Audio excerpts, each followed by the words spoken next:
Our firm, we have offices in multiple states. We have over 500 employees. Our growth has been driven from individuals just like you who realize there can be a better way to invest, to protect their assets and reduce their taxes. And hopefully today you're going to see that. I'm going to be able to show you how you can get there as well with your planning. That's my goal, and that's my promise to you that I will be showing you, and I'm sure that's the same with Toby. Now, a little bit about myself. I am one of the founders of Anderson. I'm an attorney. Don't hold that against me, but I'm also a real estate investor. And I grew up in real estate investing. My father was an avid real estate investor. In fact, often joke, I think the only reason he wanted children is he realized they're indentured servants. So as long as you're paying for things, they have to do what you want them to do. And in learning that, hey, I got to work from a very young age, but also taught me a lot in going out and working on my father's properties, that it gave me an appreciation for what real estate can do for someone, what it can do for your family, that it allows you then to, change your lifestyle, to click off the things that you find are possibly important in your life. For example, I know growing up, every time I was out on a property and working on it on a Saturday, a Sunday, or after school, if I wasn't in sports, my father would always tell me this: A, these are going to be yours one day, so make sure you're doing it right so it lasts, the work that you're doing. And B, the reason you're not getting paid for the work that you're doing is that because of having this rental property here, it's going to put you through college. So he was always reminding myself and my brother that these assets were going to be able to do things for us that he didn't have as a child growing up, that he had to pay for his own college education.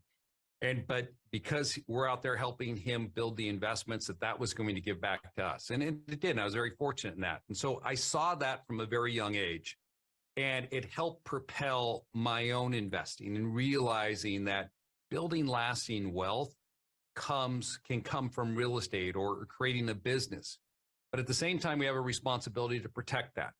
And having grown up in that family and seeing what can happen with my dad's friends who did not have the adequate protection. Even my father didn't have adequate protection, even though my grandfather was an attorney, that you are running the risk that one mistake can wipe out a lifetime's worth of effort. And we don't want to be in that situation. And we can appreciate, I'm sure, that, that one mistake and all that effort gets wiped out. It's hard to recover from that. Well, after today, you're not going to have that concern any longer, because we're going to show you that path, how to get to that point. Hey, Toby, I know you're out there. Why don't you come on and introduce yourself and tell them a little bit about what they're going to learn this afternoon when you go into taxes. Absolutely. So first off, good day, Mr. Coons. Nice to see you again. See you. I'm down here in Las Vegas. A lot of you guys know that we have multiple offices, and I happen to reside in the place that people bring their money and leave it in casinos. So thank you. Keep doing that. It helps our local economy. Hey, this afternoon, we're going to be going over a lot of tax strategies. One of the things that people don't realize, and actually I'll do a little bit of a test, is when I say taxes, what's your initial reaction? Show me with an emoji, like whatever your reaction is. When I say taxes, what immediately is your, wow, there's some good ones. Some people are crying. Some people just look surprised. Some people say, yeah, some people are like, taxes? Who pays taxes? That's the funny thing, is that in our, we're getting them all over the place. I don't pay any. Great. Yeah, it's completely voluntary. Here's the beautiful part of the tax system. Realize that if you have that, taxes feeling, I want you to know something. First off, at Anderson, we've helped thousands of people save millions of dollars. That should bring you some solace that they're keeping more money in their pocket, and that can be you too. That's what we're going to go over this afternoon. I'm going to show you a bunch of different strategies, including how you can maximize depreciation on your real estate. A lot of us have this wrong idea because our accountant says, hey, we're going to depreciate the real estate over 27 and a half years or 39 years. And all rental properties are the same. And it's absolutely bunk. You can accelerate depreciation. I'll show you how you can write off about a third of a house in the first year. I'll show you what is actually rental activity and what is not. And it might surprise you that you actually have a choice in some cases as to how you're going to treat a property. And you're going to realize that in the tax world, it's all about finding golden nuggets. It's all about that little hunt. Hey, is there an area over here that I can take advantage of? Is there an incentive over here? And it really does make tax paying a voluntary endeavor. Although there's always a there's a repercussion if you get down to zero. I'm sure Clint will share our story with you. Is when you get down to zero, it makes you look funny when you're applying for a loan, right? If you're trying to leverage and you have no income, it's like, do you work? Kind of. Right. So we're going to go over all that fun stuff. And then if I have time, I really want to hit legacy planning. I know it's not something that everybody sits there and says, hey, if there's one thing I wanted to talk about was when I die, but don't think of it that way. Think of it as I am working right now for something that can last 200, 300 years. And I want you to think that far out. So here's a little seed. I'm going to go ahead and plant it in the garden, and I'm going to see whether it bears any fruit by the end of this event. I want you to think about what you're doing now and what it's going to look like in 100 years, 200 years, what it's going to mean for your family. And I'm not just talking about your kids, but it's going to be your grandkids or your great grandkids or your great great grandkids. Because what we do now, if we structure it appropriately, is going to carry on. You're going to have an awesome legacy. So I'm going to hit those two items. I know Clint's going to just nail it today on an anonymity planning and how it really comes down to the security through obscurity, how you can make yourself a not attractive target so that you can avoid any nasty surprises while you're investing. And I'll show you how to maximize the profit on anything that you're doing so you can keep more of your money, and then how you can pass it on. It's going to be a great day. So I look forward to coming in and teaching you guys all in the second half of this event. Clint, I'm going to leave it to you. Go ahead and knock it out of the park and make sure you teach these guys everything they need to know about LLCs, land trusts, Wyoming statutory trust corporations. Not a small task, but I'm sure you're up for it. You know, one thing Toby didn't mention too is what he's going to be showing you with our good deductions and bad deductions. And many times people think all deductions are great. Well, they're not necessarily great depending on what you're doing with your investing and with your business. And so you're going to get some really key nuggets out of his presentation that if you implement those and you take action with them, they're really going to help you do more. So definitely this afternoon, you're going to want to stick around for that to learn how to harness the tax code. And when he says taxes are voluntary, what he means is that you don't have to overpay in taxes. It doesn't mean that you don't have to pay your taxes. You got to always pay your taxes if you owe them, but you can take steps starting right now this year to help you reduce your taxes with those strategies he's going to be sharing with you.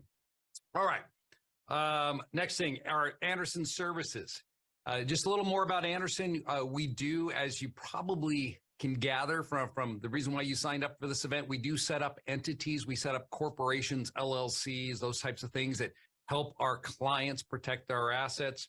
We also provide the tax and the bookkeeping services as well, because as we just got done talking about, they go hand in hand. And really, it's really difficult to have one without the other. If you're looking to invest with your retirement plan, if you have an IRA, I was just speaking to someone the other day about this, that if you want to take your retirement assets, you want to put them into syndications, you want to put them into real estate, you want to get into private note investing, short-term rentals, you can do that and then start generating tax-deferred and tax-free money from these types of investments. We can show you how to do that with using certain types of retirement plans, solo 401ks and self-directed IRAs. And the last thing I want to mention is this is where we really shine, I believe, is with business strategy planning. It's understanding how to take all of this that's out there, the tax code, the legal entities that are available to you, and build a comprehensive plan, lay the proper foundation so that everything is going to be working together with this one common goal in mind to help you build wealth, to help you create a legacy for future generations. That's been my goal. That's what I think a lot of our clients, their goal is in working with us is to put that in place. And there's a lot of people out there that want the same thing as well, but we're today going to learn how to begin taking those initial steps to laying that foundation. All right. Now, laying the foundation is one thing, but having a solid foundation is important because there are a lot of threats that are out there. And many times we don't realize where the threats can come from because of the fact that we've never experienced these before. Many times they run into people say, "Oh, I've never been involved in a lawsuit, so it doesn't happen." Okay, well, I used to think the same thing about houses burning down until Toby and I had 3 houses burned down in the last year and a half. So things do happen that you may not expect, and oftentimes they occur at the least opportune time for whatever we're doing. So we want to make sure that we are taking steps to recognize or taking steps to protect our assets, but also we recognize those threats. And there are people out there that, unfortunately, if you search on the internet, dispense bad information when it comes to asset protection. And it comes from all types of sources. For example, there's a Wall Street, not a Wall Street, but a Washington Post article from last year that I read where this attorney was informing individuals that an LLC is not beneficial for small-time real estate investors. And it's just frustrating when I see something like that, because as a small-time real estate investor myself, Toby and I, we have a portfolio of over 300 properties and in different asset classes. We know the importance of it. Just sharing with you the fact that we had 3 houses burned down and the potential risk that comes from that. Whereas this individual, this attorney who responded to this question that was posed in the Washington Post in a column stating that LLCs aren't beneficial, he laid out 3 uncompelling reasons why you should not create an LLC. And in fact, it kind of made me start wondering, is this individual a real estate investor himself? That is the attorney. Because I think we can appreciate the fact that if we're looking to get answers to questions and we're looking to work with professionals, having someone who is doing what we're doing is probably going to help lead us in a straighter direction, a better direction than somebody that is not doing what we're doing. And so when we ask questions like this situation where they're asking questions of an attorney, just because they're an attorney doesn't mean they're a real estate investing attorney, that they understand it. And, you know, he put in, there's a couple of errors here that he, in his logic, why someone should not set up an LLC. And the first one was, you know, as he's mentioned in his prior columns, that holding property in LLCs makes it difficult to find a lender and that you're not going to be able to finance the property in the name of the LLC.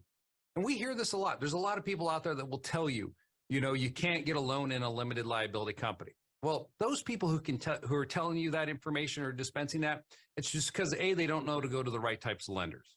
You know, I'm going to share with you these types of lenders a little bit later on in the presentation. So if you want to learn about, you know, where do I get the types of loans where I can get obtain financing in a limited liability company, or obtain financing where I don't have to use my personal credit, they're out there.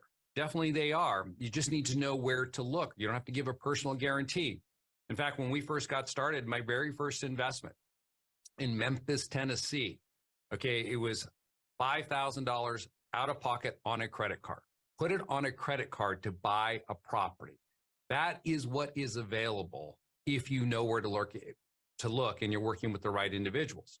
So when you say you can't get financing in an LLC, that's just incorrect. You can if you're working with the right lenders, but most people, unfortunately, don't know about these lenders. And so when they go and they apply for a loan, a lot of real estate investors go the traditional route, and there's nothing wrong with that. But after you take title, let's say you do have to close in your own name. Why would I want to keep that asset in my own name if I know that it can create liability for me, that if something goes wrong, I can be sued? So what we do then, and we're going to be showing you this, is you take that asset and you put it into a limited liability company after you've closed. You don't need to close in the LLC, right? You can close in your own name. And I'm sure many of you right now have properties in your own name and you've been thinking about this for a while. How do I get that asset protected? Well, we're going to show you how to do that. So this was the first error. The second mistake in this is that the author states that the disadvantage of using LLCs is that many real estate investors will underinsure their properties.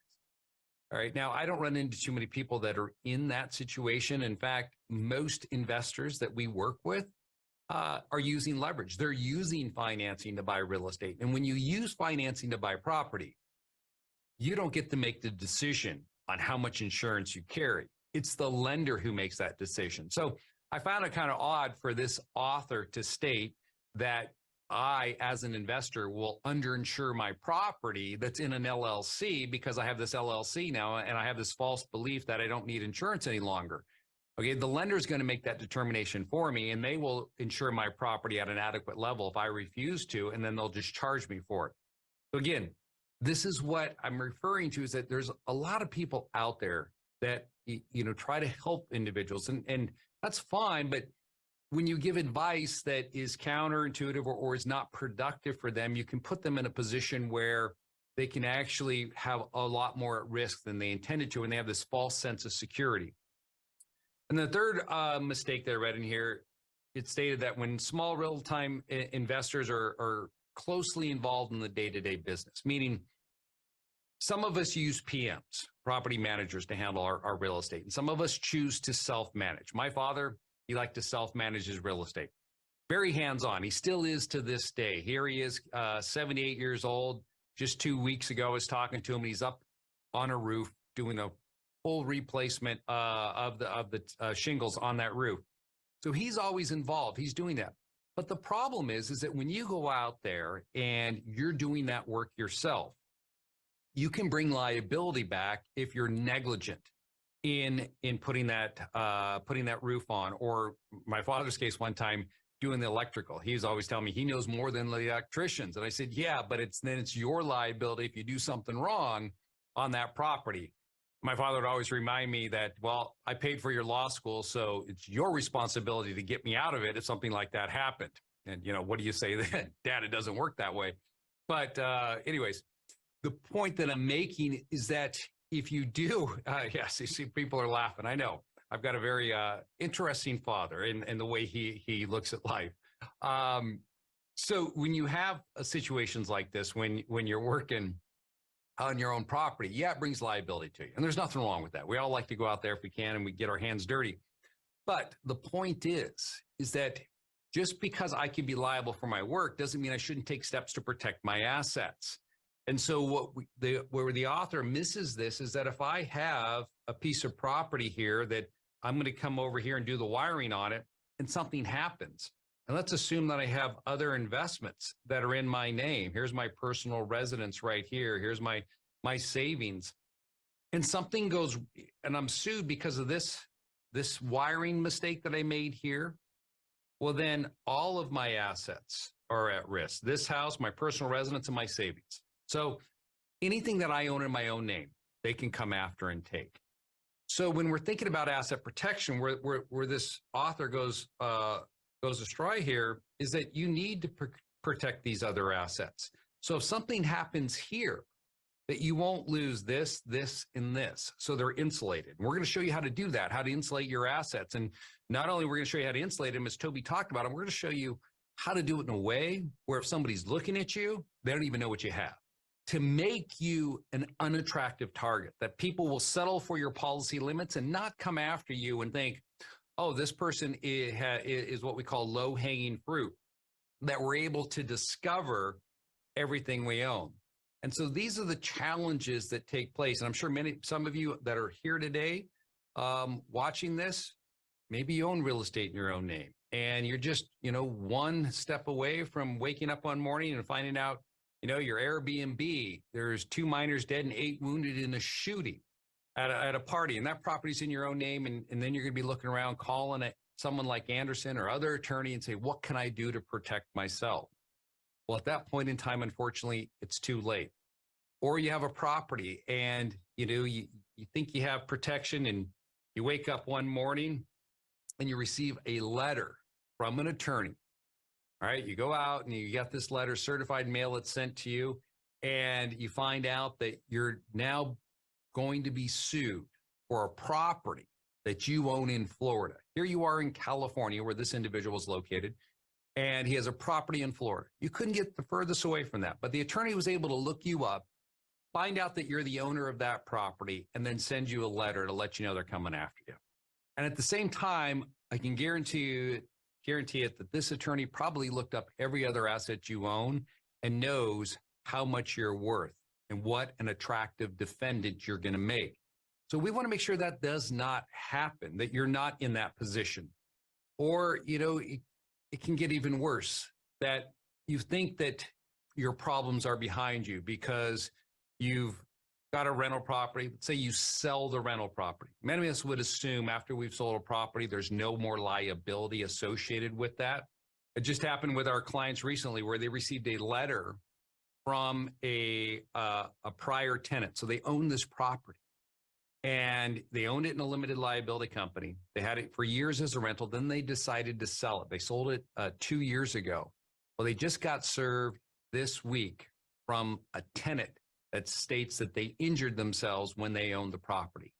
So even though you no longer own it, you can still be sued for property that you owned in prior years. And so this is why asset protection becomes important. And then, insurance, we think insurance is there to protect us. Many times when things happen, you can find you can lose your insurance. Like this individual states, Lynn, I just learned that my $5 million umbrella policy is canceled because a couple of intoxicated individuals that aren't even my tenants came on and lit off fireworks, illegal fireworks, and injured themselves.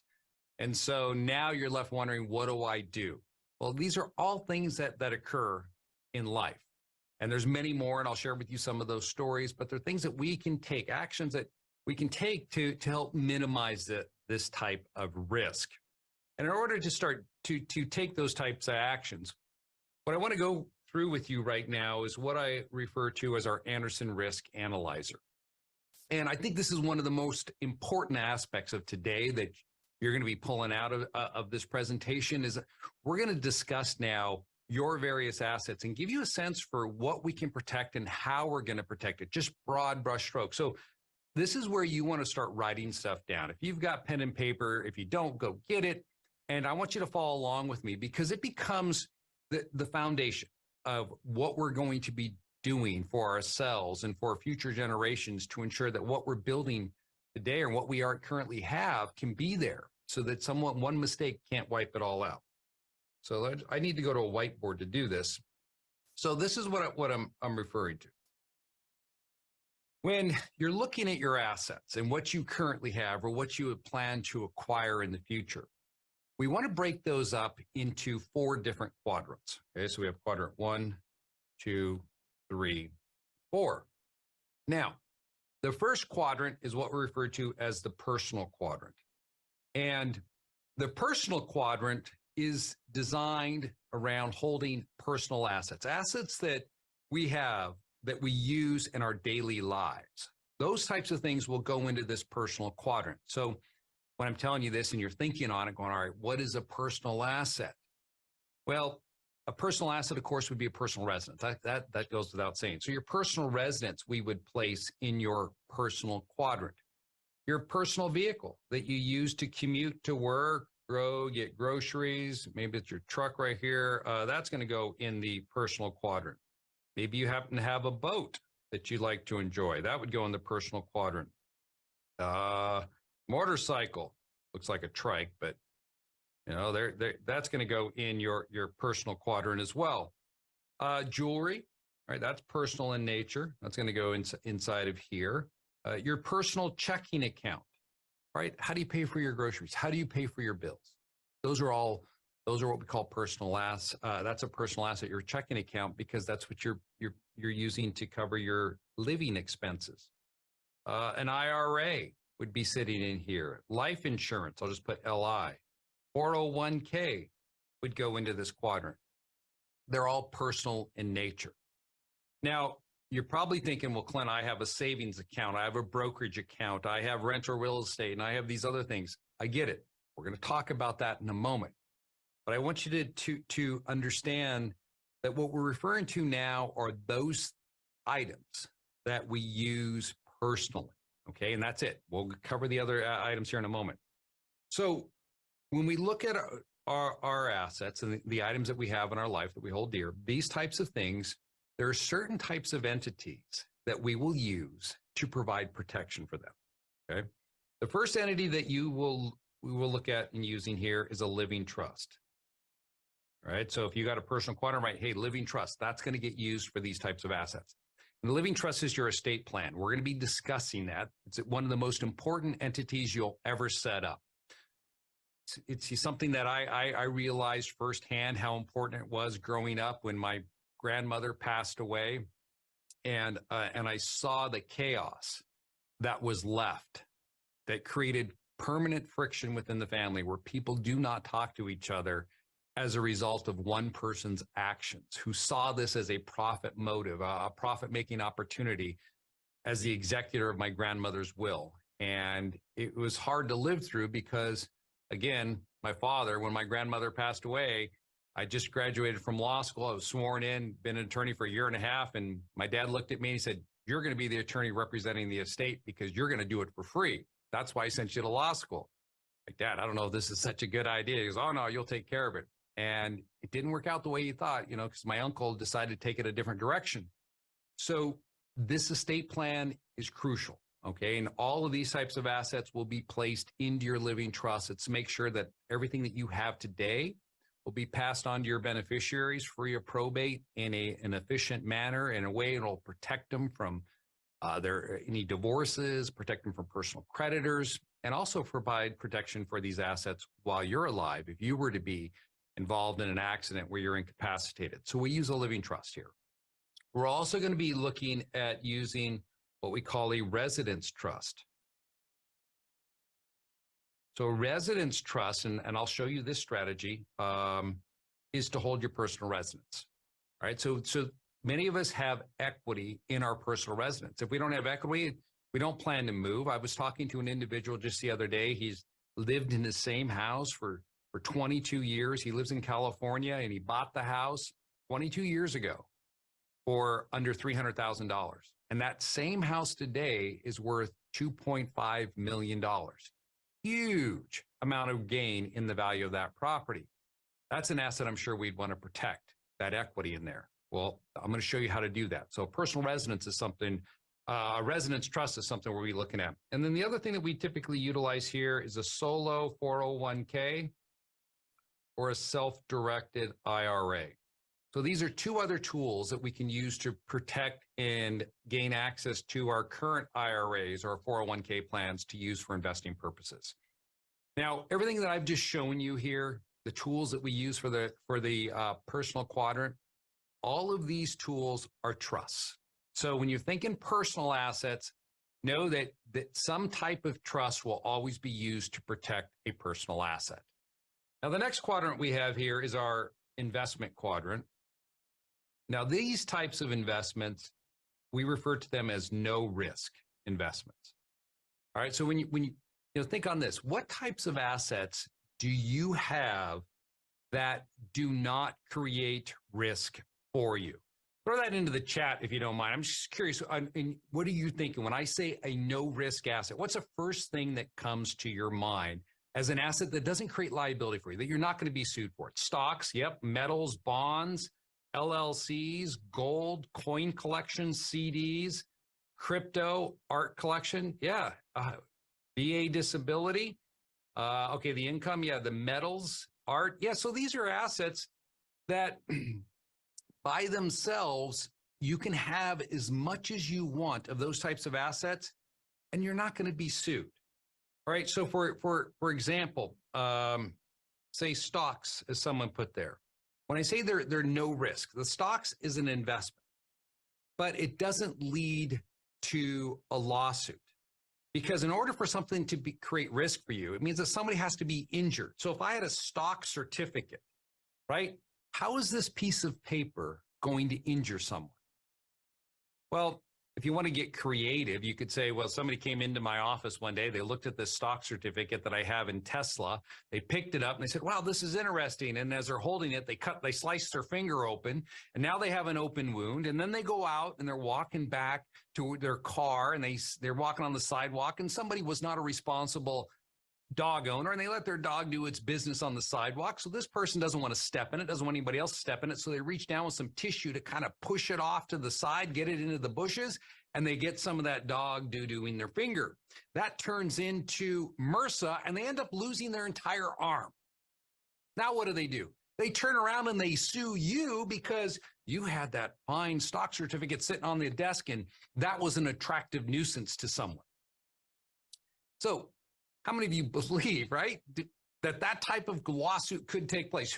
How many of you think, where could someone bring that type of case? Which state do you think that lawsuit would actually gain traction? I'm just curious if you think someone could be sued for that. Any ideas? Throw it into chat if you've got an idea. Oh, yeah. California. You've got it. That's it. California. That's right. New York, possibly. But yes, it's exactly right. The only place I know that lawsuit would have any merit would be California, not Florida. Okay, Florida would probably throw that out, but it would definitely go for California. How do I know that? California is the only state that I'm aware of where they allowed a monkey Get this, a monkey sued someone.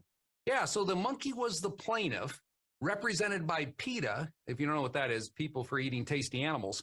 They were suing this individual because he took a selfie with the monkey and then he was making money off it, royalties. And the PETA group said the monkey was entitled to the royalties because it was his photo, the monkey's photo. The monkey actually took a selfie of himself, that was. Now, you can Google it. It's a most ridiculous case. You're taught in law school, very first year, animals cannot go into court and sue humans, all right? But in California, they're all messed up in the head. They allow it to take place. No wonder people leave that state all the time. So anyways, it finally got thrown out, but it's sad that we got to that point. So that my case, as long as you don't live in California, that's not going to happen. So stocks, crypto, all right, that's a safe asset. Your savings account, safe asset there. Notes, private notes, syndications. All right, if you invest in other people's deals. So somebody said LLC, that would be a syndication. That would be placed into here. Gold, art, stamps. Okay, all of these types of assets pose no risk for us. We hold them for investment purposes. So what I just shared with you, okay, is that the business purpose behind creating a structure for this is investment. So if someone were to ask you, hey, why would you put your savings account in an entity? What's the business purpose behind that? It's investment. There's a lot of people out there that do not take these types of assets and protect them because they've been told you need to have a business purpose, which is accurate information. You do need to have a business purpose to create a business entity. But they've been told that a savings, or they think that savings accounts and crypto, that there's no business purpose behind holding those assets. There is. The legal system recognizes investing as a legitimate business purpose. So we're able to take these types of assets and we're going to place them in a specific type of limited liability company. That limited liability company is going to be a Wyoming LLC. So we'll put all of these assets into one entity. And this is one of the few times I'm going to recommend you do something like this. As you're going to see as we go on throughout the presentation today, is that many times we want to break apart our assets and protect them from each other. But in this case, we have safe assets that are no risk assets. We can put them all together. I have an LLC. We have many clients that we've done something like this for. We take their assets they plan to use for their real estate investing. They plan to put in the stock market. They plan to use for investing in crypto or notes, whatever it is, and we put it all inside of there. And we tell people, your personal side, your personal checking account, there's no reason to keep a large balance in there. Your wealth should be held in a Wyoming LLC. Now, why should it be held in a Wyoming LLC? Why not a California limited liability company or a Florida LLC? Why did I call out Wyoming specifically?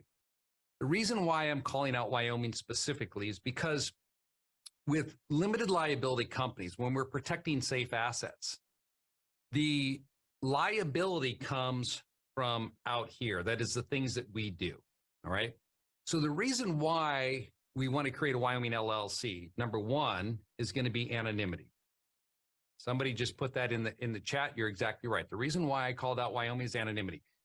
That I want to make sure that if something happens in my personal life and somebody brings a lawsuit against me, that if a creditor starts searching to say, is Clint worth going after? Does he have deep pockets? Because I think we can agree, if you think about it, if you're an attorney, you were an attorney, who would you rather sue? The person that has a lot of money or the person that has nothing, right? Because if you're getting paid based upon what you collect, then obviously we want to go after those individuals who we perceive to have the deepest pockets because there's greater ability to collect against them.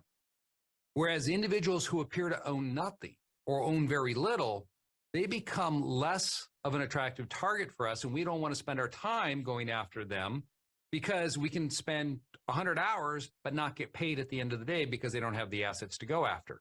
So Wyoming is great because it offers anonymity. I'll explain how that works here in about an hour and a half. I'll go through all that for you to show you how you get that.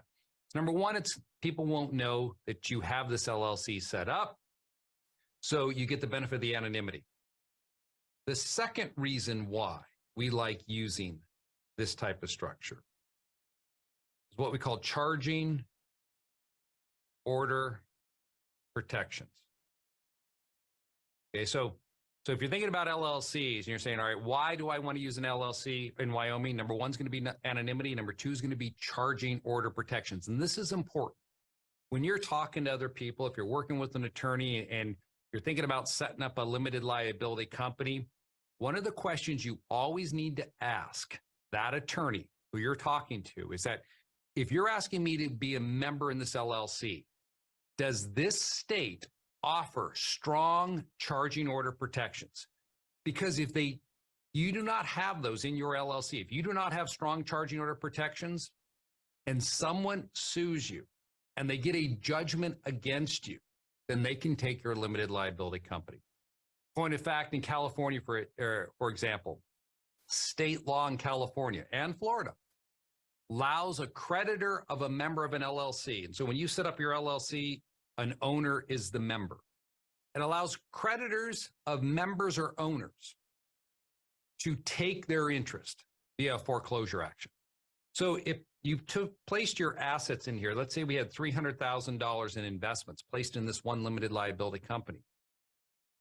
We perceive, and there's a lot of individuals who are not here today with us that, are operating under this false belief. They create a limited liability company because they heard it protects their assets.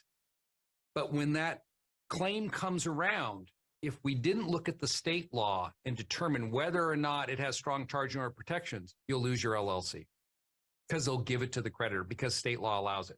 Now, the thing about Wyoming is that Wyoming does not allow a creditor of a member to take your LLC interest. In fact, they can't force you to do anything with your interest. They can't force you to make distributions. They can't get involved with your company. Nope. The only thing that the judge will impose upon you is this charging order, which means as follows. The judge will say, listen, Clint, this was me. If you decide, because you're in control of this company, Clint, if you decide to take any money out as a distribution, then you need to pay it to your creditor until that judgment that has been entered against you is satisfied. So when members take money out of an LLC, it's referred to as a distribution. All right. So the judge just gave me some key words here. If I take money out as a distribution, then I got to pay it to my creditor. Now, obviously, right, if we have these investments inside of an LLC, they're protected because I don't have to pay my investments to a creditor. But sometimes people will say, Clint, now they're locked in my LLC. So what benefit is using a Wyoming LLC to protect these investments? If a creditor can lock them up, that means if I try to pull them out as a distribution, I got to pay them to them. Well, my response is always, would you rather have an LLC with assets or no assets at all? Because that's really the choice we have here. So by using the LLC and setting it up, we maintain our assets, these safe assets, these investment assets that we're going to use to reinvest and to grow our portfolios. But from the standpoint of how do I get the money out to help my children go to college? Well, it's not coming out as a distribution. You know what it's coming out at? As a loan, because that's not covered under the charging order. So you can take all these types of assets, you can set them up inside of an LLC, and then if someone comes after you and they want to put a charging order on you, well, then you'll just start making loans. Now, when you're thinking about that loan, how difficult is that? I often say, do you get along with yourself? Because if you do, I'm sure you can come to some reasonable terms to have your company loan you money. All right. As long as you get along with yourself and you don't have a split personality disorder where you wake up some days and you say, God, I hate myself. I'm going to charge myself 14% interest plus penalties if I don't pay it back within 10 days. As long as you're not in that mode, hey, you have access to it.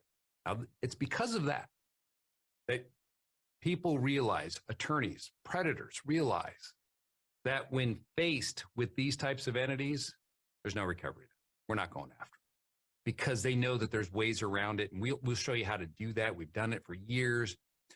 We've helped clients get around these types of situations, and then it just drops right off. So safe investments, Wyoming LLC. Now, I know there's other LLCs out there as well. You've heard in Nevada and Delaware. And if you got questions, go to the Q&A and they can tell you the differences. We like Wyoming right now. We think it's one of the best states to protect these types of investments. All right, the next quadrant over here is what we're going to refer to as your business quadrant. So this is where we're going to place all of your business activities. And so if you're thinking about business activities, think about it in these terms. You know, what are you doing that requires your active involvement to produce income or those of other individuals? So Anderson, all right, is such, law firms. All right, that would be a business, a law firm. Maybe Turo ride sharing would be a business, a real estate agent. Business. Flipping real estate. That's an active business, or wholesaling. Residential assisted living. So all of these types of activities that I've listed out here, and we can go on forever, require the services of individuals to be involved to produce the income from that activity. So somebody's got to be doing something, otherwise no money's coming in. Now, when we're dealing with the business quadrant, what we're concerned about here are two things. Number one is going to be taxation, it's taxes. And the second is liability. Meaning, I don't want to be personally liable for what happens with my business. There are a lot of people out there that start a new business activity and they do so in their own name. And many times it's on the advice of CPAs who tell them, oh, you don't need to get too creative with the structuring right now. Go out there and do it in your own name. And for some of those individuals, tragedy strikes, such as their business doesn't work out and they've entered into contracts in their own name. And then those individuals that they can't pay back sue them and destroy their credit and prevent them from growing their future businesses and really set them back. Or somebody gets injured, right? Because you're starting a new business, you don't realize where the potential liability might be in that new business activity, and somebody's injured and they sue you, or you hire someone and they're hurt and they come after you. So we could, again, spend several hours talking about liability associated with business activity. And so when we're creating business activities, we want to make sure that if something like I just described happens, I'm not on the hook personally. I'm going to put my business up there, but it's not going to be Clint because I have other assets and I don't want those to be attached. So in the quadrant here, we're looking at taxes and liability. Now, what types of entities then do we look at? There's two types of entities we're going to use here. The first one is an Inc., a traditional corporation. And the second one is a limited liability company. So it's two types of entities we use. I got to create some more space here, so I'm going to erase this. We got to create, we're going to look at two entities, a traditional corporation or a limited liability company. Now, before I explain the why behind these two entities, let me just teach you something really quick here. When you set up a traditional Inc., you can choose to have it treated as either a C corporation or S corporation for federal tax purposes. C corporations tax at a flat 21%. An S corporation is a pass-through and it will pass down to you as the owner of the business and be taxed at your individual income tax rate. An LLC you can choose how you want it taxed as well. It's referred to as a hybrid entity. So if we set up an LLC, we can choose to have it taxed as a C corp, S corp, partnership, or a disregarded entity. D stands for disregarded. Okay. So what do I mean with these different elections? Well, we already talked about this is taxed at its own tax bracket at 21%. S corporation is passed through, so it goes to you. A partnership is passed through, so the same thing, it goes down to you. And a disregarded entity, well, it's kind of passed through as well. It's just ignored for federal tax purposes. So these three entities here have to file tax returns. This one, if you set up an LLC that's disregarded, it does not file a tax return. So put that aside, keep that, remember this. A disregarded LLC does not file a tax return because as we get into setting up our rental real estate structures and other types of planning that I'm going to be showing you, and we're using LLCs, there is sometimes a misconception, and we hear this a lot.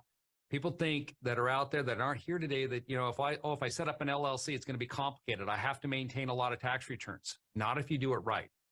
If you understand how to set up LLCs, as we're going to be teaching you, you can go out there tomorrow, you can set up an LLC and you won't have to file a tax return for it if it's set up as a disregarded entity. So for the business quadrant, though, we're not going to deal with disregarded or partnership. We're not going to touch those because from a tax standpoint, right here, taxes, that's not favorable for active businesses. That can actually put us into higher tax brackets, as Toby will be talking about. So when you're running an active business, you want to make sure that the only two tax elections you're concerned about is either a C or an S corporation. All right.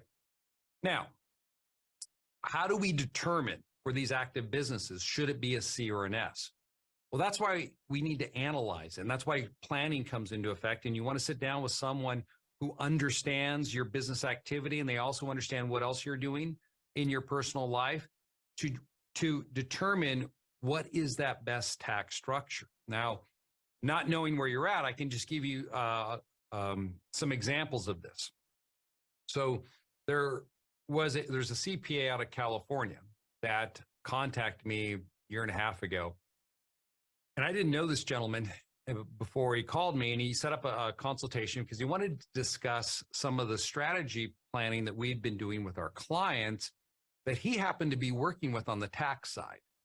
And I don't know how these clients found their way to him, but whatever it is, great, seems competent. And so his main concern, he said, with our planning was that we tended to create businesses, LLC or an Inc., and we would have them treated as C corporations for federal tax purposes.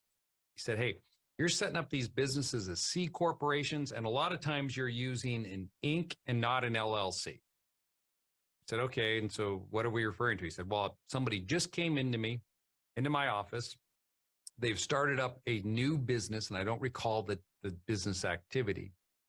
And they were structured by Andersen as a traditional corporation, a C corporation. I said, well, what's the problem with that? And he gave me the client's name. I'm looking up the client as he's talking to me. He said, they should be set up as an LLC that's disregarded. That's how you should have set them up. And I'm curious, why would you recommend that? He said, because in this type of business that they're starting, there's a substantial risk that they are going to generate losses their first year, right? And so I estimate, because I've seen this before, as he stated, that many times when people start up a new business activity, they're going to have losses until they get their feet running and they start generating the income and momentum in their business, of $15,000 to $35,000 a year in the first year in this particular activity. And what your firm has done now is you've tied my hands. What are you talking about? He said, well, normally if we set it up the way I recommend, and I'm telling the client we should revisit this, that those losses will now flow onto his 1040 and can be used to offset his spouse's income, because she's pulling in $120,000 a year from her job. Let's say we had $35,000 losses. We could take that against the 120. And so now I can reduce their income down to, what is that, $95,000 or $85,000 in taxable income. I'll save them about $12,000 a year in taxes by doing this. You've taken that away by choosing the C corporation and making it an Inc. I said, okay, but here's the way we look at things. And this is why when you're planning, these are the questions you want to be analyzing when you set up a business. What else am I looking to do in my life? Is it just going to be focused on this, or do I want to have flexibility? I mean, I think we can probably, if you think about that, you want to have a business that gives you options so that if other opportunities come along, that you're put in a position that you can take advantage of those. Or do you think that it's more beneficial to be locked in and you're just, you're only getting one benefit? As I refer to it, is a three-legged stool. And this is how you're going to be taught. You have asset protection, you have tax planning, you have business planning. And this CPA was just focused on this and really not understanding how these two legs of the stool come to bear. And as I explained to him, I said, this individual, they explained to us that they want to invest in real estate, that they're going to start growing a real estate portfolio. So with that in mind, the reason we recommend a C corporation is that we don't want this loss of $35,000 to flow onto their 1040. Because I said, think about this. If you went in to get a loan, and as Toby was talking about this earlier, and you show him your 1040 and it shows that you only make $85,000, how much of a loan can you qualify for? Versus if I walk in and I show that I make $120,000, right? We're going to be able to qualify for more money to borrow. The second thing I'm concerned about is that when you show on your tax return that you're losing money in a business, that makes lenders nervous. And I want to help these people. Isn't that why we're here, to help our clients to grow their investments? And so if I can set up a structure that's going to keep that off their tax return, so the lenders don't see that they're losing money right now, I'm going to go with that route. And that's why we chose the C corporation. Not wanting to admit total defeat on that argument, the attorney said, well, then or the CPA said, well, you should have done an LLC because a corporation is more complicated to maintain. Again, not true. It's very simple to maintain a corporation or traditional Inc. But my next point goes to what he originally said, losing money. He said, if the client loses money with this business adventure that he's going down, everything that he invested to get it started, by choosing to set it up as a traditional Inc., we can write it off on his tax return. Whereas with an LLC, we cannot.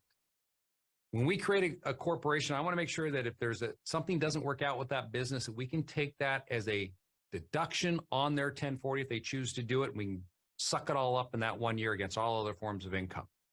So again, we're positioning it, looking at all the various options that are out there and then making a determination.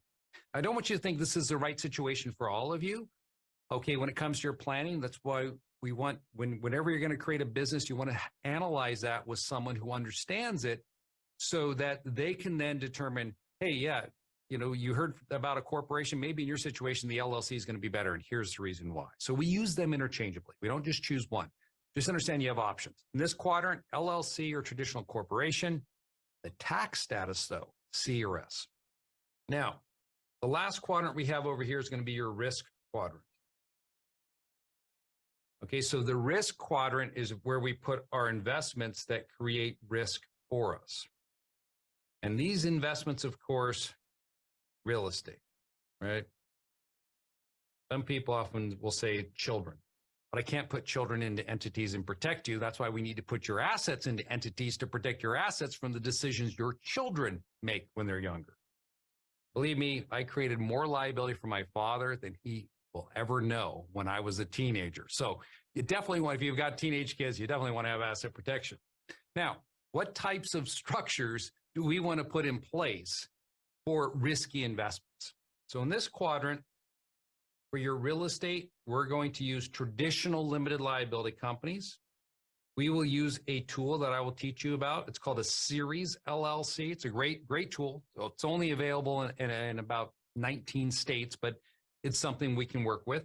We'll also look at using, for those of you who live in California, maybe a Wyoming statutory trust. And also we'll use land trusts. I mean, there's a lot of different tools that we use for our rental real estate. And this is what I mean about getting this type of education, is that we're going to be opening your eyes to planning and using different tools in different situations, because it's not the one size fits all.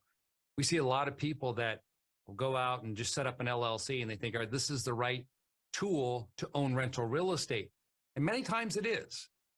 But there are those situations when it isn't that tend to creep up on us and pose problems, where maybe you're investing in Tennessee and you take one of the strategies you're going to learn today and think, all right, well, that's the right strategy for my Tennessee investments, only to find out, like an individual I spoke to a couple of years back, his CPA set him up in a structure and he's paying $45,000 in franchise taxes to the state of Tennessee because they were using a plan that worked in Florida, thinking that that same plan should be used in Tennessee. And it's not the right type of plan for Tennessee. Tennessee required something a little different to avoid $45,000 in franchise taxes. So this is why, and we don't have time to go through all of it today. I mean, because you can imagine this is a huge area here, but I'm going to try to hit on a lot of the main points that can help you So when you leave here, you can go out there and you can get your plan set up and you can put something in place that becomes effective. More importantly, you can communicate this reason to people. So if you're asked, well, why are you doing this? I've been investing in real estate for 3 years and I've never heard of that strategy. Well, then you can lay that out for them. So before we get into talking, the next section is going to be on protecting rental real estate. I promise you, we've taken a break every 60 minutes. It looks like I ran 10 minutes long.